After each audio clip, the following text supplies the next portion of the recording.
Usually I write free verse poems. I think that's almost exclusively. But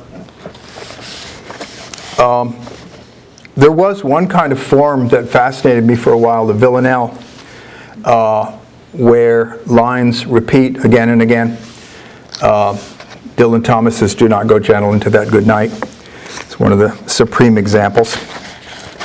As Eric mentioned, I'm basically a lyric poet, which is to say that one of the things that means to me is a kind of obsessive, that's a clinical term, kind of obsessive. And what I loved about the villanelle is that incantatory repetition seemed to me to be part of a project of trying to transform obsession into some kind of sustaining spiritual principle of some kind.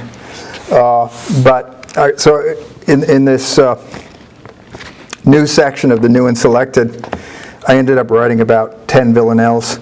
This one is called Wild Heart. It's for my wife. Where would I be if not for your wild heart? I ask this not from love, but selfishly. How could I live? How could I make my art? Questions I wouldn't ask if I was smart. Take the whole thing on faith. Blind eyes can see where I would be if not for your wild heart. Love or need, who can tell the two apart? Nor does it matter much, since both agree that I need you to live and make my art.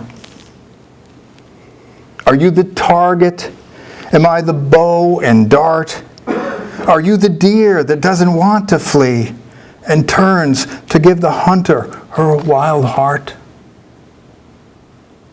I bite the apple, and the apple's tart, but that's the complex taste of destiny. How could I live? How could I make my art in some bland place like Eden, set apart from the world's tumult and its agony? Where would I be if not for your wild heart? How could I live? How could I make my art? One of the things that's fun when you start doing, well, for me when I started doing forms is I ended up, it was like a time travel thing to me to write in forms, inherited forms, and so I found myself writing with 17th century English puns like heart and dear and dear.